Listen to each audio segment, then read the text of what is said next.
Oh God, I'm boosting. Halo, ketemu lagi kita.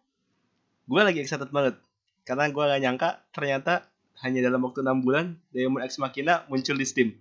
Gue gak nyangka banget. Gue dari semenjak itu muncul gue udah mikir apa gue nabung aja ya buat beli Switch, terus beli buat main dulu doang. Tapi gue rasanya kayak rugi gitu. Ternyata muncul di Steam. Alhamdulillah sekali, terima kasih ya Allah. Sujud syukur dulu, ayo sujud syukur dulu.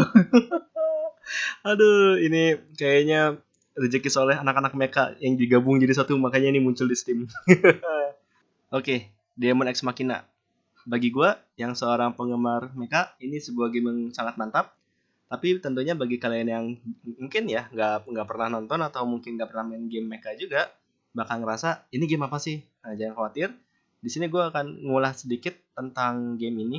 Karena menurut gue juga pribadi, walaupun gue excited banget dan gue ngerasa game ini mantap, ada beberapa hal yang menurut gue masih bisa diperbaiki. Oke, mari kita mulai ulasannya. Pertama dari gameplay dulu. Gameplaynya menurut gue ini sangat-sangat beginner friendly, terutama bagi orang yang baru main mecha. Karena saat main, kalian hanya perlu memperhatikan stamina, femto, dan ammo senjata kalian. Tentunya nyawa kalian juga harus diperhatikan. Stamina itu dipakai untuk boosting. Kalau untuk bergerak biasa atau terbang biasa naik turun, itu nggak pakai stamina sama sekali. Jadi kalian cuma kepake kalau lagi boosting aja. Untuk Vento, itu dipakai untuk senjata laser dan juga mode mecha kalian. Mecha itu disebutnya arsenal, jadi gue mulai sekarang akan nyebutnya arsenal ya. Jadi arsenal kalian punya 3 mode, Assault, Wing, dan Fortress. Assault itu nambahin damage, Wing itu nambahin kecepatan secara umum, dan Fortress itu nambahin defense. Kalau kalian pakai Assault, itu nanti ada femtoparticle di sekitar tangan kalian. Kalau kalian pakai Wing, femtoparticle akan berbentuk sayap. Dan kalau kalian pakai Fortress, dia akan mengelilingi kalian. Jadi kelihatan lah ya kalau kalian lagi pakai mode yang mana. Dan mereka itu berfungsinya seperti buff sementara. Jadi bisa habis buffnya dan perlu kalian pakai lagi. Jangan khawatir, ganti mode arsenal itu nggak pakai femto yang banyak. Jadi kalian bisa gonta-ganti sesuka hati. Dan senjata laser pun pemakaian femtonya nggak banyak juga.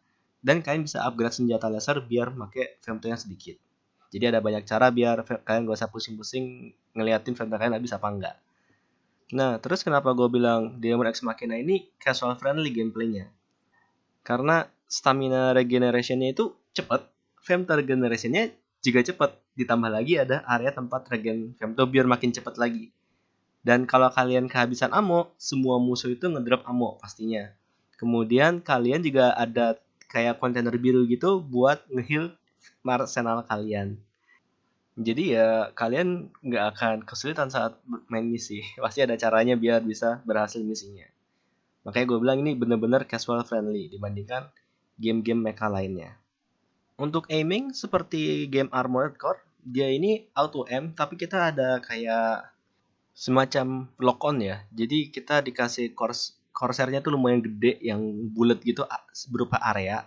So, kalau kita musuh di dalam area itu dan musuh dalam area senjata kita tempat bisa nyampe, itu dia otomatis nembak ke musuhnya itu. Makanya kita bisa dengan mudah bermanuver Ria sambil boosting Ria buat sambil nembakin musuh juga. Jadi kita tinggal aiming ke arah musuh ntar biar si AI-nya si arsenalnya yang ngebidik secara tepat. Kita tinggal secara general aja, oh musuhnya di sebelah kanan, arahin ke kanan. Oh musuhnya sebelah kiri, arahin ke kiri. Nanti kita tinggal tergantung sama akurasi senjata dan parts tangan arsenalnya. Nah, ngomongin parts, ini juga casual banget kalau menurut gue. Jadi ini Demon X Machina ini lebih ke arah looter shooter. Kalau udah gue bilang looter shooter pasti paham lah ya. Musuh ada yang ngedrop parts arsenal kita dan kita bisa nge-crafting parts arsenal kita. Crafting itu ngebutuhin kayak parts umum, jadi nanti kita kayak upgrade gitulah, tapi nanti kita butuh nyari lagi. Atau bisa kita beli dari toko. Nah, dari toko ini muncul kalau udah kita build. Jadi parts dasar itu yang paling basic banget itu cuma dari dropan aja. Jadi kalian kalau mau nge-build parts-parts yang di atasnya basic itu agak repot. Jadi makanya kalian harus rajin-rajin nge-crafting biar muncul di tokonya. Nah, karena dia looter shooter, tentunya barang-barang yang kita crafting itu bukan yang terbaik. Dan yang terbaik itu adalah dropan. Untuk dropannya itu yang bagus itu ada di exploration mode yang berupa mode co-op. Di situ kita akan dikasih misi eksplorasi bersama 4 orang player lainnya. Jadi lumayan seru sih. Gue baru nyoba tadi malam. Itu bener-bener mantap gitu, mantap jiwa lah. Ngelihat orang-orang kesana kesini, wih, boosting, wah. Terus ada apa? Aduh, cukup seru itu lah ya, boosting berjamaah. Jadi gue baru nyoba itu dan item yang di share itu kayaknya per orang, jadi kita nggak akan rebutan loot juga. Tapi ya gue seru aja sih main bareng boosting berjamaah itu. Jadi ya mungkin nanti kalau udah tamat gue bakal lebih sering main co-opnya karena lebih seru aja. Nah, di sini juga ada PvP-nya, tapi gue belum pernah nyoba dan yang gue baca-baca itu orang-orang lebih banyak PvP di co-op mission. Jadi saat misi co-opnya selesai, kita bisa ngajak PvP bareng teman kita. Jadi mereka lebih sering di situ dibandingkan PvP langsung. Mungkin lebih kocak aja kali ya kalau kayak gitu. Banyak senang di gamesnya mungkin. Nah, selain mainin arsenalnya atau mecha kalian juga bisa ngendaliin pilot kalian yang disebut outer. Outernya ini saat mecha kalian mati itu kalian nggak langsung gagal misinya, tapi kalian langsung eject sebagai outernya. Ini kalian ngendaliin sebagai outer itu.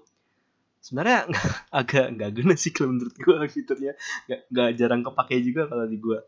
Jadi mereka bisa nembak biasa, terus bisa kalian upgrade buat bisa jadi melee dan kawan-kawannya. Dan outer ini nyawanya itu hitungannya kena berapa kali serangan. Untuk sebelum kalian upgrade itu 3 kali serangan sebelum kalian mati. Jadi kalau kalian udah kena 3 kali serangan, itu kalian langsung mati. Terus ya udah gitu aja itu fungsinya. Nggak terlalu banyak sih selain buat ya emote di multiplayer ya, karena kalian kan di di hangar dulu bareng teman-teman. Ya kalau mau nge-emote atau mau chatting apalah gitu kalian, itu fungsinya.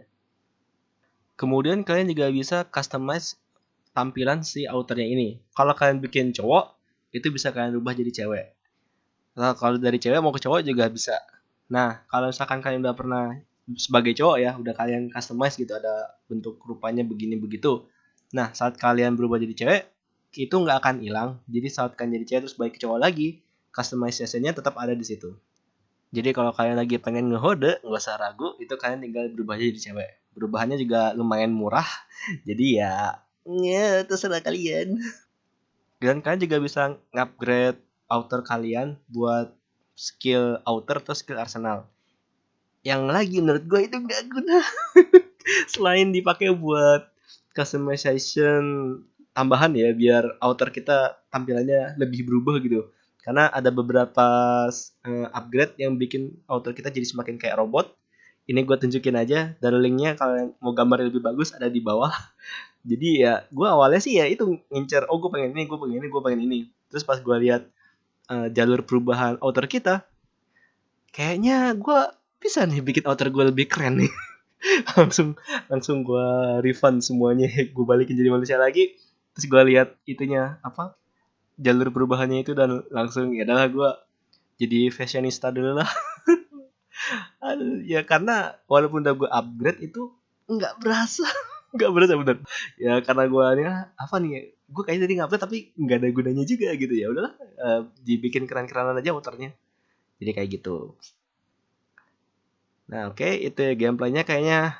Oh iya, ada makan es krim. Makan es krim juga ngasih buff. Kayak kalau kalian pernah main Monster Hunter, itu jatuhnya sama aja kayak makan buat ada buff. Cuman ini makan es krim lagi-lagi gak guna. Buffnya gak berasa. Jadi ya gue cuma makan sekali 2 kali terus ya buat apa gitu. Ya udah nggak pernah gue pakai lagi gitu. Kayaknya orang-orang juga jarang pakai juga sih.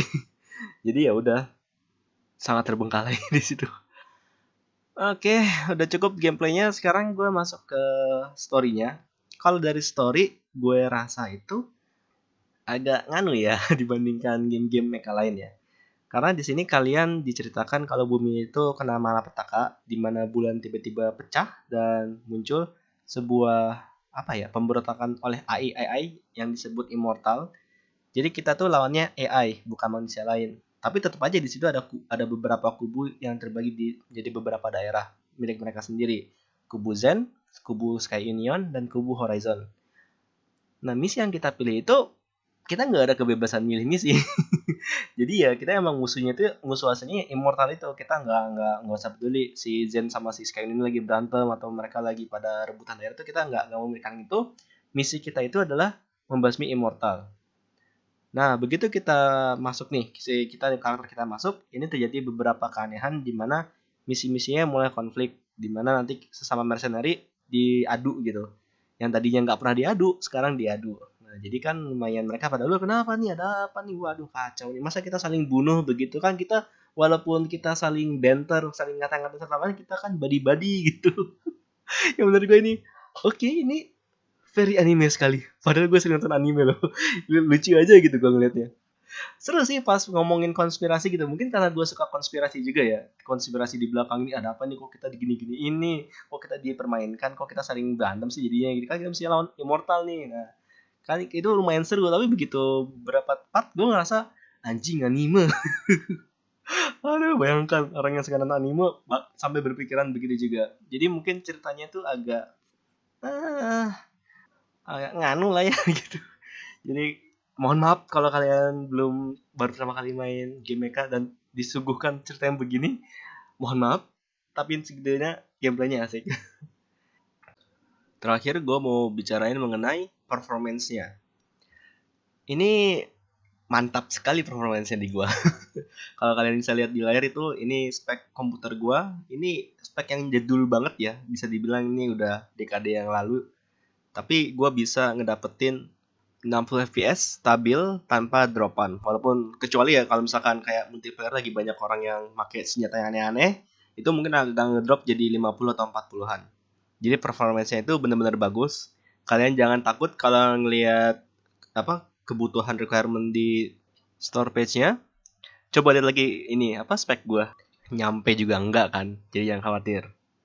Dan yang mantapnya lagi, ini secara langsung out of the box support 200 fps. Jadi kalau kalian punya layar yang sangat bagus dan punya mungkin yang PC yang lebih bagus dari gue ya, mungkin kalian bisa nyentuh 200 fps itu. Nah, dan game ini ada support bahasa Jepang voice-nya ya. Tapi kalau subtitle tetap bahasa Inggris. Nah, berhubung ini ceritanya agak nganu, ya gue sarankan sih langsung pakai bahasa Jepang aja. Jadi kalian gak usah ngebaca subtitlenya. Kalian anggap aja nih, oh iya, ngangguk-ngangguk aja denger bahasa Jepang. Tapi karena menurut gue juga ya, dub Inggrisnya juga bagus sih. Tapi ya karena ceritanya begitu, jadi agak oke deh.